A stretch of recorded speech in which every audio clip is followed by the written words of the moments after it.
अस्सलामुअलैकुम, मैं हूं नूरुल आरफीन सिद्दीकी और आप देख रहे हैं आरफीन नामा।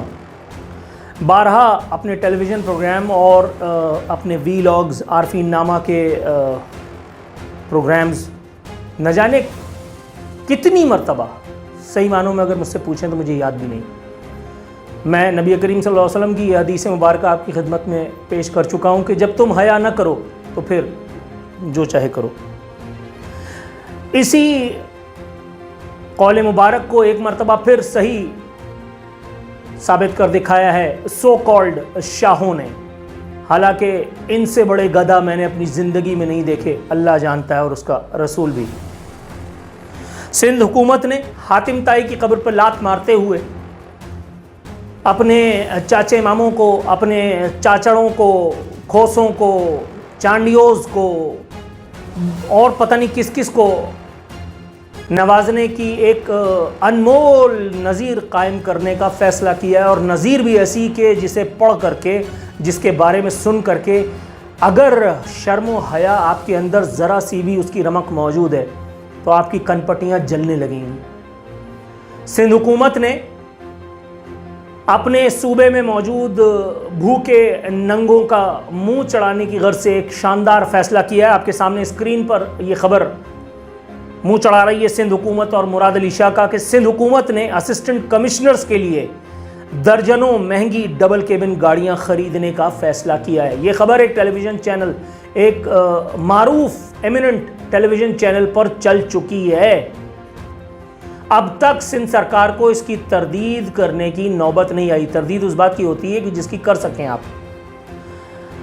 जनरल एडमिनिस्ट्रेशन डिपार्टमेंट ने महकमा खजाना से डबल केबिन गाड़ियों के लिए 2 अरब रुपए मांग लिए।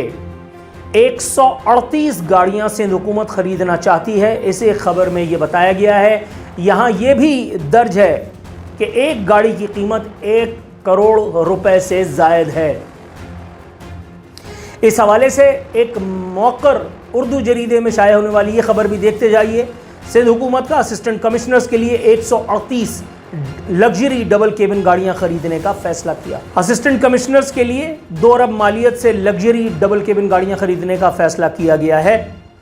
ख़त के मुताबिक लग्जरी गाड़ियां खरीदने के बाद उन्हें सिंध भर में तैनात असिस्टेंट कमिश्नर्स के हवाले कर दिया जाएगा। अब कोई अल्लाह मारा ये बताएगा कि ये असिस्टेंट कमिश्नर्स ऐसा कौन सा कारहाय नुमाया अंजाम दे रहे हैं, ऐसा इन्होंने इस धरती पर यहाँ पैदा होकर के सिंध के डोमिसाइल पे काबिज होकर के कौन सा एहसान किया है कि जिसकी उजरत में, जिसका मेहनताना इनको 2 अरब रुपए से जायद की गाड़ियाँ दे करके किया जाएगा। हमारे लिए तो आपके पास एक ज़रा सा रिलीफ भी नहीं है। मरियम ने वहाँ पे एक कागजी रिलीफ ही 14 रुपए का सही देने की कोशिश जब की तो मुराद अली शाह ने किस बेशर्मी के साथ खड़े होकर के इस फैसले को बेवकूफ़ाना फैसला कहा था। दर हकीकत मुराद अली शाह ने बता दिया कि उनके नज़दीक अक्लमंदी क्या है। असिस्टेंट कमिश्नर्स हुकूमतों को पालते हैं। सिंध हुकूमत की अगर हम बात करें, मैं बोल टेलीविज़न पर कोरोना के दिनों में अपने प्रोग्राम में सबूतों के साथ ये सारी चीज़ें बता चुका हूँ।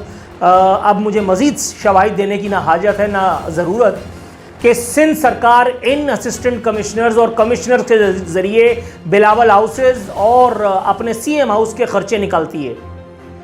इसके ज़रिए से गरीबों की जेब से जो है जुर्माना वसूल करके और अमीरों तक, बिलावल तक, बिलावल हाउसेस तक, जरदारी तक, जरदारी हाउसेस तक, भुट्टोज़ तक, भुट्टो हाउसेस तक पहुंचाया जाता है। ये कोई ऐसी मैं नई बात नहीं कर रहा जो कोई नहीं जानता। ये कोई ढकी छुपी बात नहीं है। इट्स एन ओपन सीक्रेट, एक ऐसा ओपन सीक्रेट जो जानता सबको ही है, मगर बात करने की तौफीक किसी किसी को ही होती है।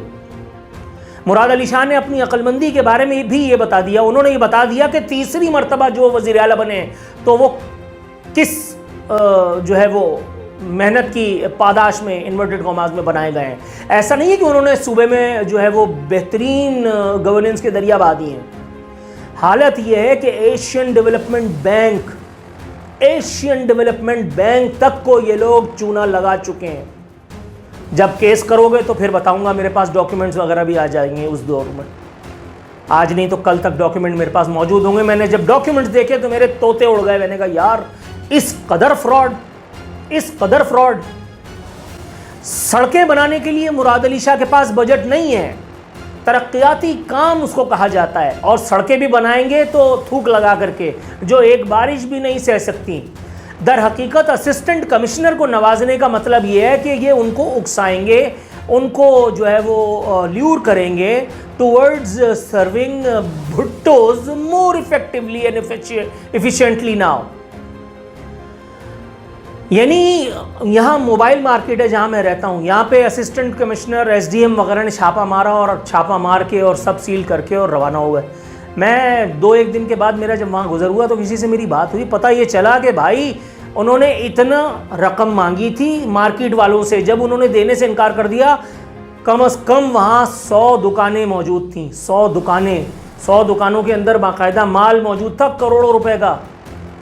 लोग अपना घर चलाने के लिए अब महज और क्या करें, अगर दुकान भी ना खोलें तो क्या गन उठाएंगे। ये इन्होंने एसडीएम्स ने और असिस्टेंट कमिश्नर्स ने ये हल्ला मचा रखा है कराची में, और कोई नहीं है जो इसका नोटिस ले, क्योंकि ये सब कुछ तो ऊपर की मर्जी और मंशा से हो रहा है। आपके ख्याल में मुराद अली शाह को क्या नाम है, मुर्तज़ा वहाब को अवाम की खिदमत के लिए रखा है, इनको अपने कुत्ते धुलाने के लिए रखा है? ये उनके इशारों पे अवाम की बोटियां जो हैं वो नोच लेंगे, अवाम के तन के कपड़े नोच लेंगे वो मुर्तज़ा वहाब। बात यह कि तालीम हर किसी का कोई कुछ थोड़ी बिगाड़ लेती है। तुम बैरिस्टर हो, तुम एडवोकेट हो, तुम हकीम हो, तुम सर्जन हो, तुम जर्नलिस्ट हो, तुम कोई भी हो, कोई फर्क नहीं पड़ता। किस ढिठाई से वो आदमी झूठ बोलता है। कभी कहता है कराची वाले खुद भी कुछ करें, कभी कहता है, और इनका काम क्या है, इनका काम यह है कि इलेक्ट्रिक के बिल में किसी तरह से ये सर्विस चार्जेस जो हैं सेवरेज के और ये इसकी सफाई वगैरह, सफाई सुथराई का टैक्स ये वसूल करके जल्दी से बिलावल हाउस में अपना हिस्सा पहुंचाएं अदी तक। अदी का पर्स उठा करके उनकी सैंडल अपने सर पे रख करके ये आदमी मेयर बन गया, और वो आसिफ अली जरदारी के मुकर्रब हैं, वो आसिफ अली जरदारी कह रहा हूँ, बिलावल के। तो भाई जो जिसकी नौकरी कर रहा है वो उसका दम भर रहा है। यहाँ कराची वालों का हाल ये है, खैर कराची वाले गए चूल्हे में शाम में मरने से बेहतर है कि अभी मर जाएं साले। मैं कराची वालों का कोई वकील थोड़ी हूँ, मैं एडवोकेट थोड़ी हूँ, मगर मसला ये है कि कराची वालों के साथ मैं भी पीसा जा रहा हूँ ना भाई। ये 2 अरब रुपए ये अपनी अम्मा के जहेज में से थोड़ी देगा ये मुराद अली शाह। ये 2 अरब रुपए ये कोई नासिर हुसैन शाह अपनी जेब से थोड़ी देगा। ये शर्जील मेमन, ये मुर्तज़ा वहाब, ये सईद गनी, इन्होंने कभी अपनी मेहनत से 500 रुपये कमाए हैं क्या? ये अगर डकैत ना होते, ये अगर सिंधी बोलना ना जानते, ये अगर अजरक की आड़ में वारदातें करने के आदी नहीं होते, अगर ये पाकिस्तान पीपल्स पार्टी के झंडे तले वारदातें नहीं कर रहे होते, तो इनके पास ये इतने घर होते? अल्लाह की पनाह, मैंने इनके घरों को देखा तो मैं हैरान रह गया। तौबा अस्तगफार माज़अल्लाह ना। मैं क्या बोलूँ, ऑल फॉल कुछ निकल जाएगा मेरे मुंह से। वज़ू में हूँ और इस वक्त जा कर के मुझे नमाज भी पढ़नी है। बस ये साबित हुआ कि जब तुम हया न करो तो फिर जो चाहे करो, फिर तुम जो चाहे करो। चाहे तुम 2 अरब रुपए की लग्जरी डबल केबिन गाड़ियाँ खरीदो, चाहे तुम आवाम को रिलीफ देने को बेवकूफ़ी से ताबीर करो, चाहे तुम बिलावल की नौकरी को अपने लिए ऐन सादत समझ करके आवाम की रगों से उनका आखिरी कतरा भी खून का निचोड़ लो और उसके बाद अपने मुंह को पोंछते हुए कहो मज़ा नहीं आया। और जहाँ तक रह गई इस बेशर्म आवाम की बात, तो ये तो जिए भुट्टो के नारे के पीछे है ही ख्वार। तुम अपने काम को करते चले जाओ, यानी आवाम का इस्तेहसाल, और ये लोग अपना काम करते चले जाएंगे। ये लोग अपना काम करते चले जाएंगे, इन्हें कोई फ़र्क नहीं पड़ता। कराची की सड़कें उधड़ चुकी हैं, कराची में सड़कों का इंफ्रास्ट्रक्चर ज़ीरो है, ज़ीरो। और यहाँ आवाम के पैसों से अलल्ले तलल्ले उड़ाने वाला ये वज़ीर आला। एक तो पाकिस्तान का सबसे बड़ा मसला ये कि जिसे संतरी भी नहीं बनना चाहिए था वो साला मंत्री बन करके बैठा है। कितने खुशनसीब हैं मुराद अली शाह साहब, कितने खुशनसीब हैं।